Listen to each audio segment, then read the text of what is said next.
Shalom saudara, saya yakin tidak seorang pun di antara kita pernah membayangkan gereja tutup. Tidak ada aktivitas sama sekali di gereja. Biasanya gereja tiap minggunya dipenuhi dengan ratusan orang yang bernyanyi, anak-anak sekolah minggu yang berlarian di gereja, puji-pujian yang kita dengarkan, firman Tuhan disampaikan tiap minggunya, tiba-tiba menjadi sunyi. Tidak ada yang pernah membayangkan situasi itu. Pandemi COVID-19 mengubah wajah seluruh dunia. Cara kita hidup, termasuk soal cara kita bergereja. Di awal mula pandemi itu semua orang ketakutan. Tidak ada orang yang berani keluar rumah. Aktivitas gereja dihentikan. Gereja menjadi sepi. Bukan hanya gereja, kota pun menjadi sepi. Jalanan kita lihat sama sekali itu sepi banget. Pekerjaan, perusahaan, di mana-mana meliburkan karyawannya. Bahkan mungkin banyak di antara kita terdampak dan dipecat dari perusahaan.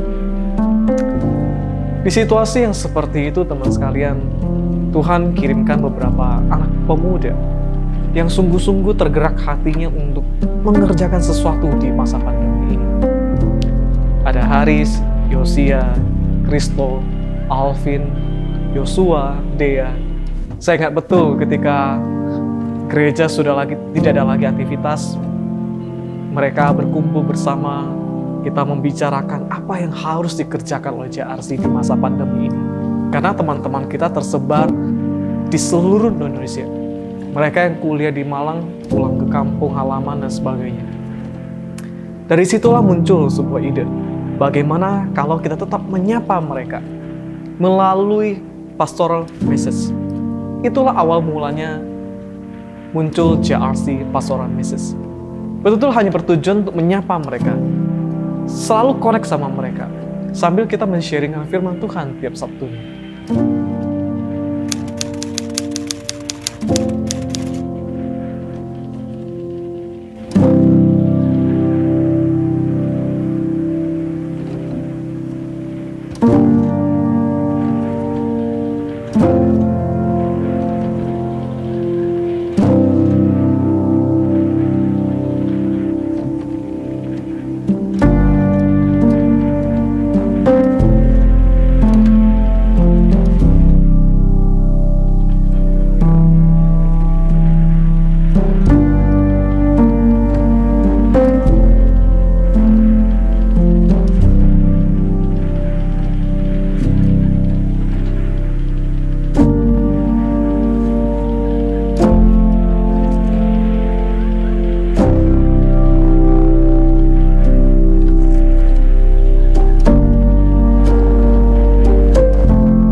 Dengan perkembangan dari tiap minggunya, muncul banyak ide, dan orang-orang yang terlibat pun semakin banyak.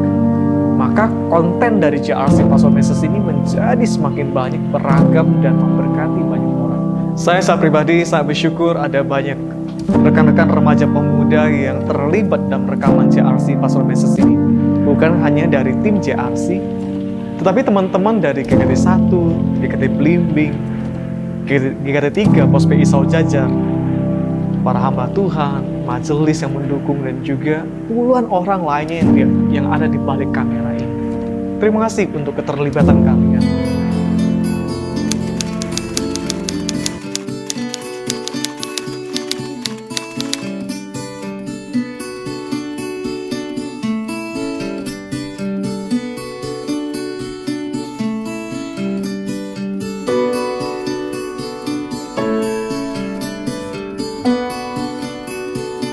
Hai guys, namaku Stefani. Namaku Kristo. Hai, aku Gunawan. Hai, nama aku Dea. Halo, nama saya Yosia.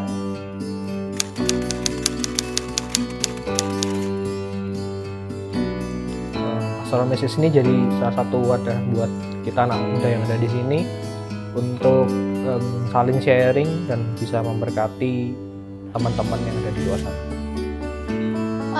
Arti pastoral message buat aku ya itu merupakan ya konten yang bisa membantu aku untuk menjawab pergumulan-pergumulanku selama pandemi ini sih.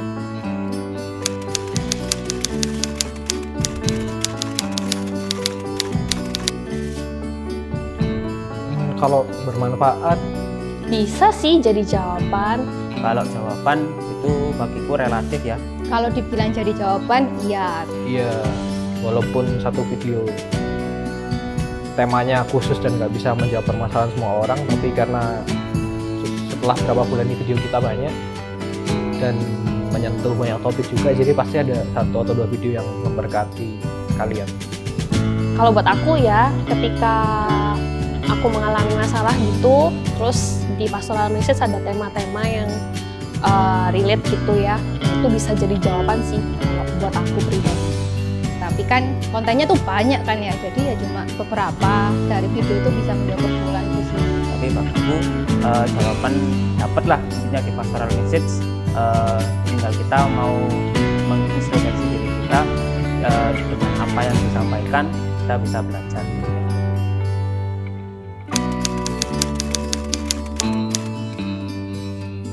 Episode favorit ya? Sebenarnya semua video itu favorit ya. Wah, sebenarnya sih ada beberapa ya episode favorit buat aku. Contohnya Episodenya talkshow-nya Cikoni yang membahas tentang insecure. waktu talkshow-nya Cikoni itu tentang insecure. Nah, di situ ngena banget sih buat aku pribadi. Karena aku sering merasa insecure juga. Terus ya di situ belajar juga kalau kita juga punya kekurangan, setiap kita tuh punya kekurangan, tapi gimana cara kita itu menghargai diri kita nggak boleh rendah diri juga. Ya cintalah sama diri kita sendiri. Tuh. Selain kita punya kekurangan, kita juga punya kelebihan kok yang bisa kita tunjukkan gitu. Terus kemudian Salah satu yang berkesan adalah video waktu di pantai, karena itu pertama kalinya kita syuting di luar sekaligus kita liburan, dan juga mungkin yang kemarin tentang pasangan, terus banyaklah dan lain sebagainya.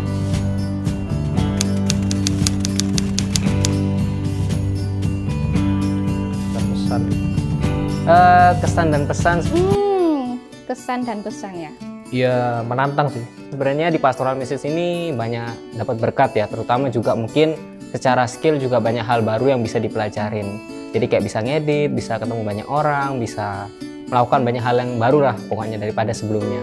Ya bersyukur sih masih ada yang menyediakan pastoral message di tengah-tengah pandemi kayak gini dengan konten-konten yang bisa menjawab pergumulan beberapa orang mungkin. Kalau aku sih menyenangkan karena bisa membagi pengalaman hidupku untuk teman-teman semua, dan biar menjadi pembelajaran supaya teman-teman di luar sana boleh hidup lebih mencintai Tuhan. Karena ya tiap minggu kita rapat untuk nyari kira-kira tema apa, hal apa yang bisa memberkati teman-teman yang ada di luar sana. Jadi ya menarik dan membuat kita yang ada di sini juga belajar di posisi kita masing-masing.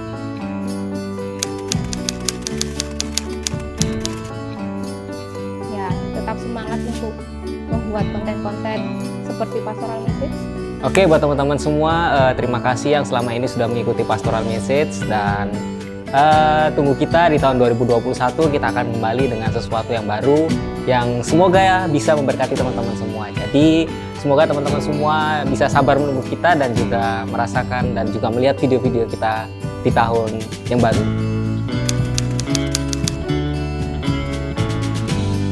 Sampai jumpa di tahun 2021. Sampai jumpa di tahun 2021.